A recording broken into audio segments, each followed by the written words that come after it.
ಹೋಗ್ಲಿ ಬಿಡು ಚಿನ್ನು, ನಾನ್ ಬಂದ್ನಲ್ಲ. ಅಲ್ಲ, ನೀನ್ ತಲೆನೋವು ಅಂತಿದ್ದೋಳು ಮತ್ತಿಲ್ಲಿಗೆ ಬಂದಿದ್ಯಲ್ಲ, ನನಗದೇ ಅರ್ಥ ಆಗ್ತಿಲ್ಲ. ಯಾಕೆ ಬಂದೆ ಅಂದ್ರೆ ನನಗ್ ಗೊತ್ತು ನೀನ್ ಯಾಕೆ ಬಂದೆ ಅಂತ. ನಾನು ನಿನಗೆ ಮೊಬೈಲ್ ಕೊಡಿಸ್ದೆ, ಅದಕ್ಕೆ ನೀನು ನನ್ಗೇನಾದ್ರೂ ಕೊಡ್ಸೋಣ ಅಂತ ಬಂದೆ ಅಲ್ಲ.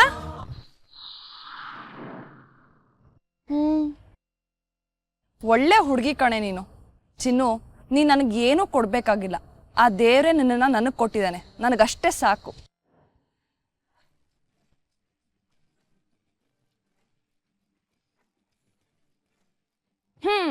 ಈ ಫೋನ್ ಅವಾಗ್ಲಿಂದ ಹೊಡ್ಕೋತಿದೆ. ಸರಿ ಬಾ.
ನಾಲ್ಕು ದಿವಸ ಅಷ್ಟೇ ಕಣೋ. ನಿನಗೆ ಕಷ್ಟ ಆಗತ್ತಾ? ನನಗೆ ಗೊತ್ತು ನಿನಗೆ ಎಷ್ಟು ಕಷ್ಟ ಆಗತ್ತೋ ನನಗೂ ಅಷ್ಟೇ ಕಷ್ಟ ಆಗತ್ತೆ. ಬಟ್ ಏನು ಮಾಡಲಿ, ಇದು ಪಿಕ್ನಿಕ್ ಅಲ್ಲ, ಪ್ರಾಜೆಕ್ಟು. ಹೋಗದೆ ಇದ್ರೆ ಮಾರ್ಕ್ಸ್ ಕಟ್ ಮಾಡ್ತಾರೆ. ಆಮೇಲೆ ಪ್ರತಿದಿನ ಬೆಳಗ್ಗೆ ರಾತ್ರಿ ಫೋನ್ ಮಾಡ್ತೀನಿ, ಫೋನ್ ರಿಸೀವ್ ಮಾಡು, ಇಲ್ಲಾಂದ್ರೆ ಅಷ್ಟೇ. ಆಮೇಲೆ ಓಕೆ ಕಣೋ, ಆಮೇಲೆ ಫೋನ್ ಮಾಡ್ತೀನಿ ಆಯ್ತಾ. ಬಾಯ್ ಬಾಯ್.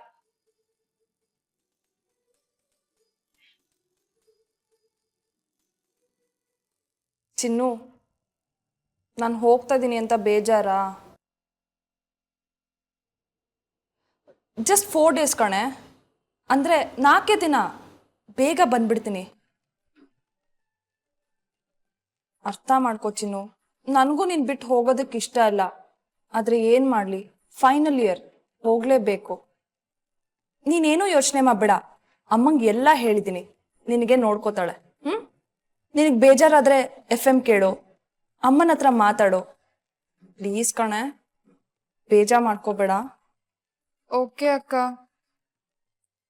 ಸರಿ, ಇದನ್ ಕುಡಿ. ನೀನ್ ಹಾಫ್, ನಾನು ಹಾಫ್. ನಂಗೆ ಬೇಡ ಅಕ್ಕ.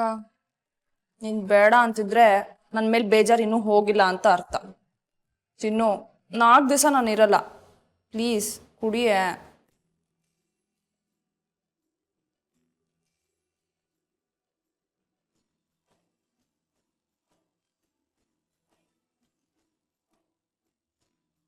ಇನ್ನೊಂದು ಸ್ವಲ್ಪ ಕುಡಿ. ಕುಡಿ ಅಕ್ಕ.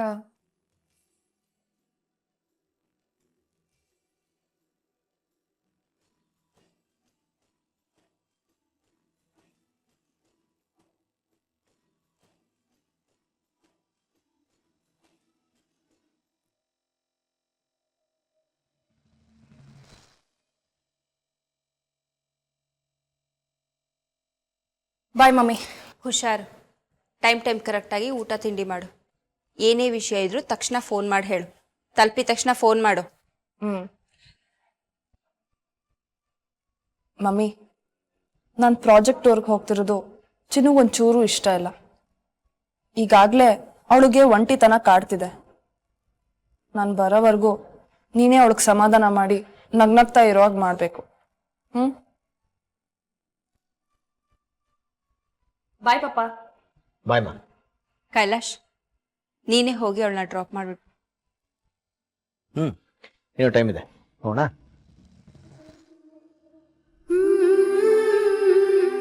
ಚಿನ್ನು, ನನ್ನ ಮೇಲೆ ಇನ್ನೂ ಬೇಜಾರು ಮಾಡ್ಕೊಂಡಿದ್ಯಾ? ಪ್ಲೀಸ್ ಕಣೆ, ಬೇಜಾರು ಮಾಡ್ಕೋಬೇಡ, ಬೇಗ ಬಂದ್ಬಿಡ್ತೀನಿ.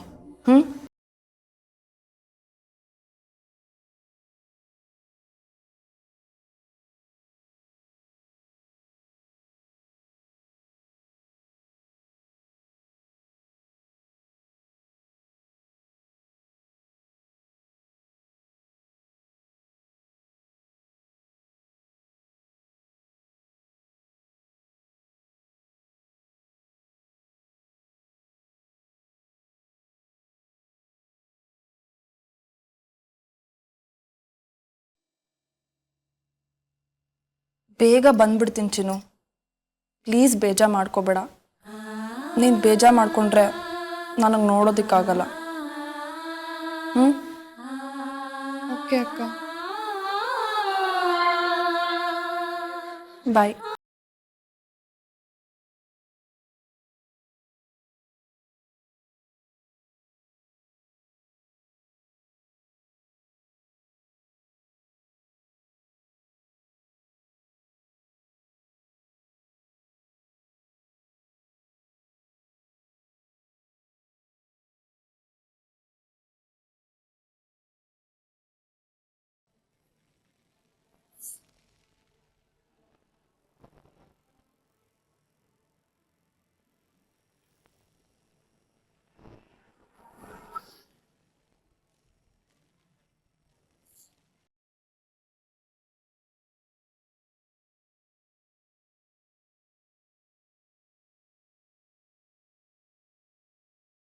ನನಗೆ ಇವತ್ತು ಅರ್ಥ ಆಗ್ತಿದೆ ಕಾಯೋದು ಅಂದ್ರೆ ಏನು ಅಂತ. ಶ್ರುತಿ ಯಾಕೆ ಹಾಕಿ ಕಿರ್ಚಾಡ್ತಿದ್ಲು, ಕೊಂದಾಗ್ತೀನಿ ಅಂತಿದ್ಲು ಅಂತ. 4 ಗಂಟೆಯಿಂದ 9 ಗಂಟೆ ತನಕ ಕಾದೆ. ಲಕ್ಷ್ಮಿ ಬರಲಿಲ್ಲ. ನಾನು FM ಮೂಲಕ ಹೇಳಿದ್ದು ಅವಳಿಗೆ ಗೊತ್ತಾಯ್ತೋ ಗೊತ್ತಾಗ್ಲಿಲ್ವೋ ಅದೇ ನನಗೆ ಗೊತ್ತಾಗ್ಲಿಲ್ಲ. ಅವಳ ಮೇಲೆ ಕೋಪನೂ ಬರ್ತಿಲ್ಲ, ಕರುಣೆನೂ ಬರ್ತಿಲ್ಲ. ನಂದೇ ತಪ್ಪು. ಯಾವುದೇ ಕಾರಣಕ್ಕೂ ನನ್ನ ಮನಸ್ಸಲ್ಲಾಗ್ತಿರೋ ಗೊಂದಲ, ಅಸಹನೆನ ನಮ್ಮ ಮನೆಯವ್ರಿಗೆ ತೋರಿಸ್ಕೋಬಾರ್ದು. ಚಂದು, ಯಾಕೆ ಲೇಟು? ರಂಜಿತ್ ಹೇಳಿದ್ರು ನೀನು ಇವತ್ತು ಆಫೀಸ್ಗೆ ಹೋಗಿಲ್ವಂತೆ? ಇಲ್ಲಮ್ಮ, ಬೇರೆ ಕೆಲಸಗಳು ಅಪಾಯಿಂಟ್ಮೆಂಟ್ಗಳಿತ್ತು, ಅಲ್ಲಿಗೆ ಹೋಗಿದ್ದೆ. ಕುಮ್ದತ್ತಿಗೆ ಹೇಳೋಗಿದ್ನಲ್ಲ. ಯಾರನ್ನೋ ನೋಡೋಕ್ಕೆ ಅಂತ ಹೋದೆ, ಅವ್ರು ಸಿಕ್ಕಿದ್ರ ಚಂದು? ಇಲ್ಲಮ್ಮ, ಎಲ್ಲ ಸರಿ ನಾವು ಅನ್ಕೊಂಡಂಗೆ ಆಗ್ಬೇಕಲ್ಲ. ಅದಕ್ಕೆ ಯಾಕೆ ಅಷ್ಟೊಂದು ಬೇಜಾರು ಮಾಡ್ಕೋತೀಯ? ಇವತ್ತಾಗದೆ ಇರೋ ಕೆಲಸ ನಾಳೆ ಆಗುತ್ತೆ. ಇವತ್ತು ಸಿಗಬೇಕಾದವರು ನಾಳೆ ಸಿಗ್ತಾರೆ. ಯಾವುದು ಎಲ್ಲಿ ಹೇಗಾಗಬೇಕು ಅನ್ನೋದನ್ನು ತೀರ್ಮಾನ ಮಾಡೋದು ನಾನು ನೀನು ಅಲ್ಲ, ಬೇರೆ ಯಾರು. ನೀನು ಫ್ರೆಶ್ ಆಗ್ಬಾ, ನಾವು ಊಟಕ್ಕೆ ರೆಡಿ ಮಾಡ್ತೀನಿ. ಅಮ್ಮ, ಅದು ಏನು ಬೇಕಾದರೂ ಕೇಳ್ತೀನಿ, ಆದರೆ ಊಟ ಮಾಡಲ್ಲ, ಹಸಿವಿಲ್ಲ, ಆಮೇಲೆ ಮಾಡ್ತೀನಿ, ಅದು ಯಾವುದು ಕೇಳಲ್ಲ.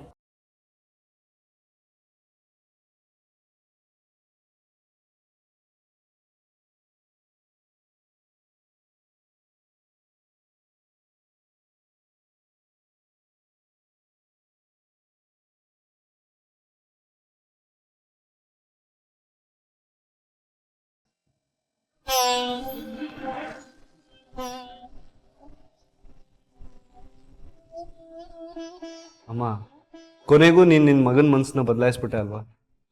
ದೇವ್ರ ಮೇಲೆ ನಂಬಿಕೆ ಬರೋ ಹಾಗೆ ಮಾಡಿದೆ. ಖಂಡಿತ ನಾನು ನಿನಗೆ ನಂಬಿಕೆ ಬರೋ ಹಾಗೆ ಮಾಡಲಿಲ್ಲ.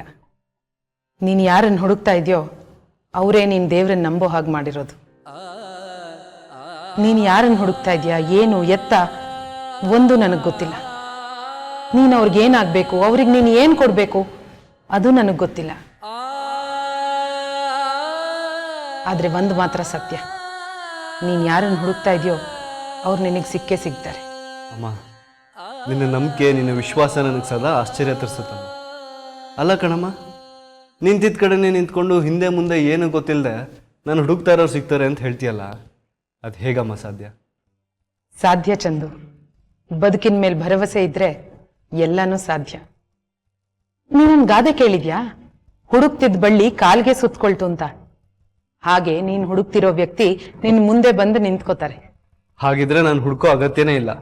ಬಳ್ಳಿ ತಾನಾಗೆ ಬಂದು ನನ್ನ ಕಾಲು ಸುತ್ಕೊಳ್ಳಿ ಅಂತ ಕಾಯ್ತಾ ಒಂದೇ ಕಡೆ ನಿಂತಿರ್ಬೇಕು. ಹಾಗಲ್ಲ, ಮನುಷ್ಯ ಪ್ರಯತ್ನ ಇರಲೇಬೇಕು.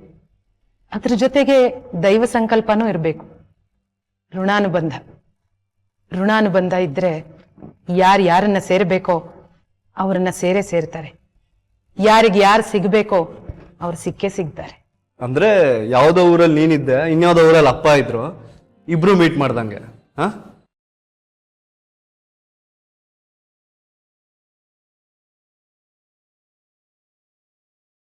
ಐ ಆಮ್ ಸಾರಿ ಮಾ, ನಾನು ನಿನಗೆ ಅಪ್ಪನ ನೆನಪು ಮಾಡಿ ಬೇಜಾರು ಮಾಡಿದೆ ಅಲ್ವಾ?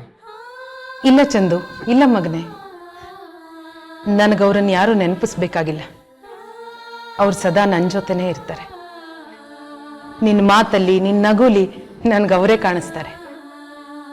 ನೀನು ಹೇಳಿದ ನಿಜ ಚಂದು.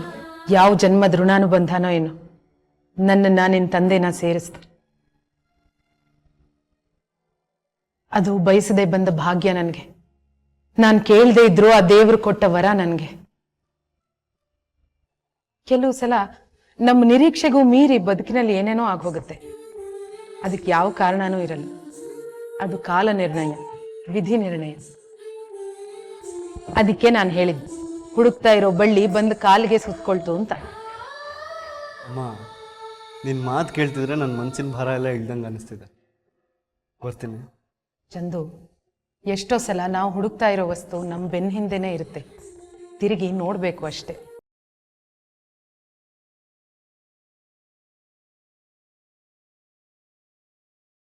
ಹಲೋ ಅಕ್ಕ, ನಾನು ಕುಮುದ ಮಾತಾಡ್ತಿದ್ದೀನಿ. ಇವತ್ತು ನಿಮ್ಮ ಮನೆಗೆ ಬರ್ತೀನಿ ಅಂತ ಹೇಳಿದ್ನಲ್ಲ. ಸಾರಿ ಕಣೆ, ಇವತ್ತು ಬರೋಕ್ಕಾಗಲ್ಲ. ಹೌದಾ? ಯಾಕೆ? ಅದು ಆಫೀಸ್ ಕೆಲಸದ ಮೇಲೆ ರಿಜಿಸ್ಟರ್ ಆಫೀಸ್ಗೆ ಹೋಗಬೇಕು, ಅದಕ್ಕೆ ಬರೋಕ್ಕಾಗಲ್ಲ. ಸದ್ಯ ಮೊದಲೇ ಹೇಳಿದ್ಯಲ್ಲ, ಇಲ್ಲ ಅಂದ್ರೆ ನಿನಗೋಸ್ಕರ ಕಾಯ್ತಾ ಇರ್ತಿದ್ದೆ. ಏ ಚಂದು, ಒಂದು ನಿಮಿಷ. ಅಕ್ಕ, ಹಿಂಗೆ ಆಮೇಲೆ ಫೋನ್ ಮಾಡ್ತೀನಿ, ಆಯ್ತಾ? ಬಾಯ್.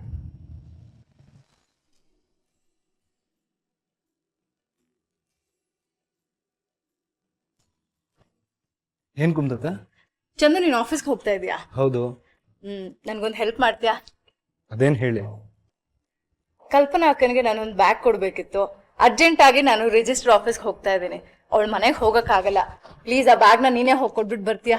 ಹೇಗಿದ್ರು ಕಲ್ಪನಾ ಅಕ್ಕನ ಮನೆ ಆನ್ ದಿ ವೇ ಇದೆಯಲ್ಲ. ಕಲ್ಪನಾ ಅತ್ತೆ ಮನೆಗ? ಅಲ್ಲಿ ಶ್ರುತಿನೇ ಇಲ್ಲ, ನಾನೇನಕ್ಕೆ ಹೋಗ್ಲಿ? ಏನೋ ಶ್ರುತಿ ಇದ್ರೆ ಮಾತ್ರ ಆ ಮನೆಗೆ ಹೋಗ್ಬೇಕಾ? ಅದು ಅಲ್ಲದೆ ನಿನ್ನ ಕಳಿಸ್ತಾ ಇರೋದು ಆ ಬ್ಯಾಗ್ನ ಅಕ್ಕನ ಕೊಟ್ಬಿಟ್ಟು ಬಾ ಅಂತ ಅಷ್ಟೇ. ಶ್ರುತಿ ಹತ್ರ ಹೋಗಿ ಹರಟೆ ಹೊಡ್ಕೊಂಡು ಬಾ ಅಂತ ಅಲ್ಲ. ಪ್ಲೀಸ್ ಕೊಡ್ತೀಯಾ?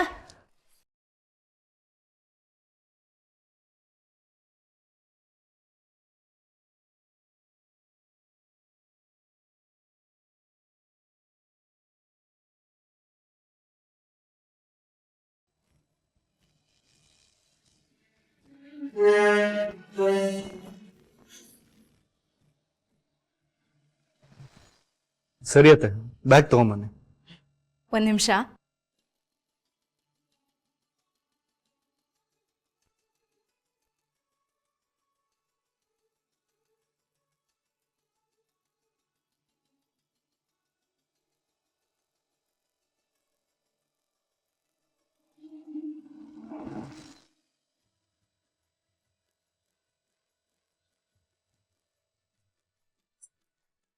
ಎಲ್ಲ ಕೆಲಸ ಮುಗೀತು.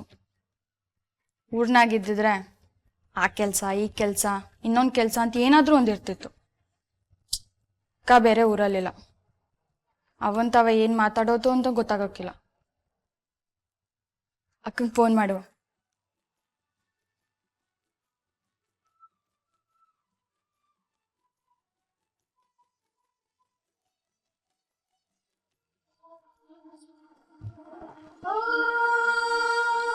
ಅಯ್ಯೋ, ಅಕ್ಕನ ನಂಬರು ಸಿಗ್ತಾ ಇಲ್ಲ. ಅಣ್ಣ ಕೊಟ್ಟಿದ್ದ ನಂಬರು ಹಾಳಾಗೋಯ್ತು. ಅದೃಷ್ಟಲಕ್ಷ್ಮಿ ಅಂತ, ಅದೃಷ್ಟಲಕ್ಷ್ಮಿ. ನನ್ನ ಅದೃಷ್ಟಕ್ಕೆ ಅದು ಬೆಂಕಿ ಆಗ್ತು. ಅಣ್ಣ ಕೊಟ್ಟಿದ್ದ ನಂಬರ್ ಇದ್ದಿದ್ರೆ ತಾತವಂತವ ಮಾತಾಡ್ಬೋದಿತ್ತು. ಅಟ್ಟಿ ನಂಬರ್ 5 7 2.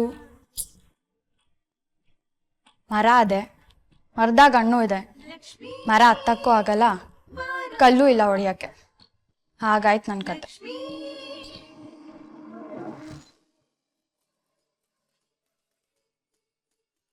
ಚಂದು, ತಗೋ, ಇದು ಕಲ್ಪನಾ ಅಕ್ಕನ ಸೀರೆ. ಏನೋ ಜರಿ ವರ್ಕ್ ಮಾಡಿಸು ಅಂತ ನನಗೆ ಕೊಟ್ಟಿದ್ಲು. ಈಗ ನಿನ್ನ ಕೈಯಲ್ಲಿ ಕಳಿಸ್ತಾ ಇದ್ದೀನಿ. ಸಾರಿ ಕಣೋ, ಬೇಜಾರು ಮಾಡ್ಕೋಬೇಡ. ಬೇಜಾರ? ಯಾಕೆ? ಅಯ್ಯೋ, ನಾನು ನಿನ್ನ ರೇಗ್ಸಕ್ಕೆ ಹಾಗೆ ಹೇಳಿದ್ದು. ಶ್ರುತಿ ಇಲ್ಲದೆ ಹೋದ್ರೆ ಅವ್ರ ಮನೆಗೆ ಹೋಗಲ್ಲ ಅಂತ. ಅಮ್ಮ ನೋಡು, ಬಳ್ಳಿ ಅದಾಗದೆ ಬಂದು ಕಾಲಿಗೆ ಸುತ್ಕೋತಾ ಇದೆ. ಯಾರಿಗ್ ಗೊತ್ತು, ದೇವ್ರ ಮನಸ್ಸು ಮಾಡಿದ್ರೆ ಏನ್ ಬೇಕಾದ್ರೂ ಆಗಬಹುದು. ನೀನು ನಿನ್ ದೇವ್ರು, ಇಬ್ರಿಗೂ ದೊಡ್ಡ ನಮಸ್ಕಾರ.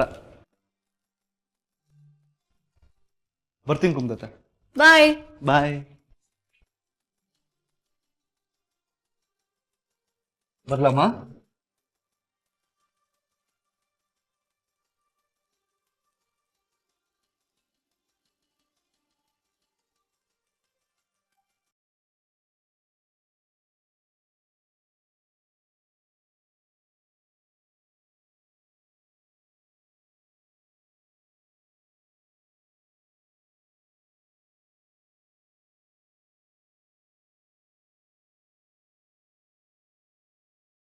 ತಾತಮ್ಮ ನಾನು ನಿಂಗೊಂದು ಕತೆ ಹೇಳ.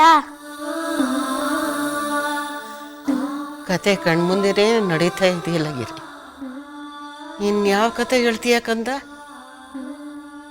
ನಾನು ಕಣ್ಮುಚ್ಚಿ ನನ್ನನ್ನು ಸುಡುಗಾಡಕ್ಕೆ ತಗೊಂಡೋಗಿ ಮಣ್ಣಲ್ಲಿ ಊತಾಕೋ ತನಕ ಈ ಕತೆ ಮುಗಿಯಲ್ಲ. ಅಲ್ಲಿ ತನಕ ಇದೇ ಕತೆ. ತಾತಮ್ಮ ಹಂಗೆಲ್ಲ ಮಾತಾಡಬೇಡ. ಲಚ್ಚಿ ಅಕ್ಕ ಇಲ್ಲ ಅಂದ್ರೆ ನೀನಿಲ್ಲ ಅಂದ್ರೆ ನಾನಂಗಿರ್ಲಿ. ನೀನು ಇರಬೇಕು ಗಿರಿ. ನೀನು ಬಾಳಿ ಬದುಕಿ ಈ ಮನೆಗೆ ಬೆಳಕು ಹಚ್ಚಬೇಕು. ನಾನೇನು ಕಾಡು ಬಾ ಅಂತದೆ, ಊರು ಹೋಗು ಅಂತದೆ.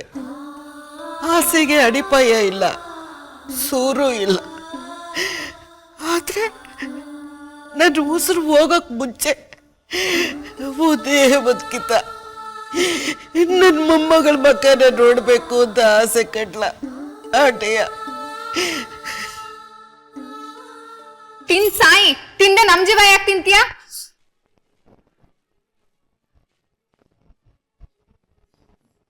ಅವ್ವ ಹಂಗ್ಯಾಕಂತ್ಯ? ತಾತಮ್ಮ ಸುಸ್ತಾಗೈತೆ, ನೀನೇ ತಿನ್ಸು. ಕಿರಿ ಮುಚ್ಚ ಬಾಯಿ. ಚಿಕ್ಕ ಬಾಯಲ್ಲಿ ದೊಡ್ಡ ಮಾತಾಡ್ಬಾರ್ದು. ಏನ್ ದೊಡ್ಡ ಮೈಸೂರು ರಾಜನ್ ಮೊಮ್ಮಗ ಬಂದ್ಬಿಟ್ಟ ನನಗೆ ಹೇಳಕ್ಕೆ. ಜೀವ್ ಸಹಿತ ಇರ್ಬೇಕು ಅಂದ್ರೆ ತಿನ್ನಕ್ ಹೇಳೋ. ಸಾಯಕ್ ಇಷ್ಟ ಇದ್ರೆ ಸುಮ್ಕಿರ್ಲಿ. ಇಷ್ಟಕ್ಕೂ ಈ ಮುತ್ಕಿ ಬದುಕಿ ಯಾರ್ಗ್ ಏನಾಗ್ಬೇಕಾಗಿದೆ? ಕುಡಿಯೋ ನೀರ್ ದಂಡ, ತಿನ್ನೋ ಅನ್ನನೂ ದಂಡನೆ.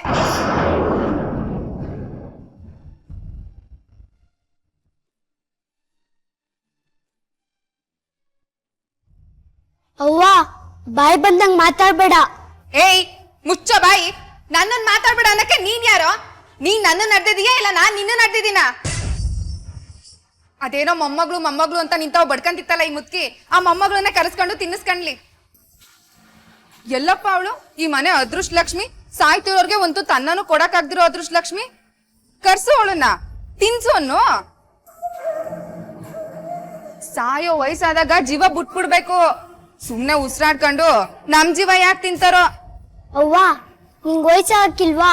ನೀನ್ ಅವ್ವ ಆಗಿರೋಳು ತಾತಮ್ಮ ಆಗಲ್ವಾ? ಆಗ ನಾನು ನಿನ್ ನೋಡ್ಕೋಬೇಕೋ ಬೇಡವೋ?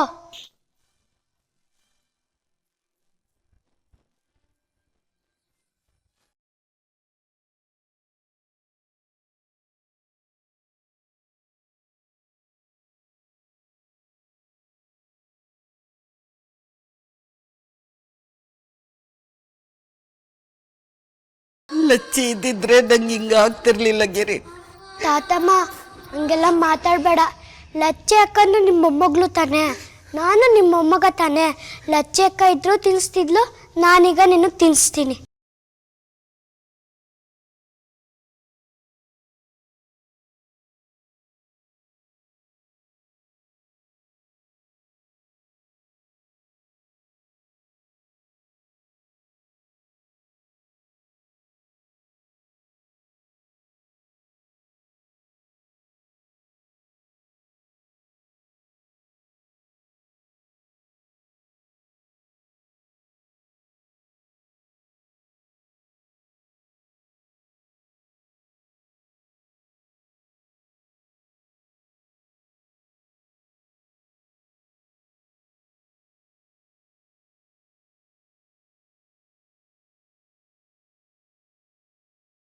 ಅಯ್ಯೋ ಹಾಳಾದ ನಂಬರೇ ಜ್ಞಾಪನ ಬರ್ತಾರೆ. ಗಿರಿ ಪಟಪಟನೆ ನಂಬರ್ ಹೇಳ್ತಿದ್ದ. ನನಗೂ ಗೆಪ್ತಿ ಇತ್ತು, ಈಗ ಯಾಕೋ ಬರ್ತಾಯಿಲ್ಲ. ಅದಕ್ಕೆ ನನ್ನ ಜುಂಡಿ ಪೆದ್ದಿ ಅಂತಿದ್ದಿದ್ದು. ಈಗೇನು ಮಾಡೋದು ದೇವ್ರೆ?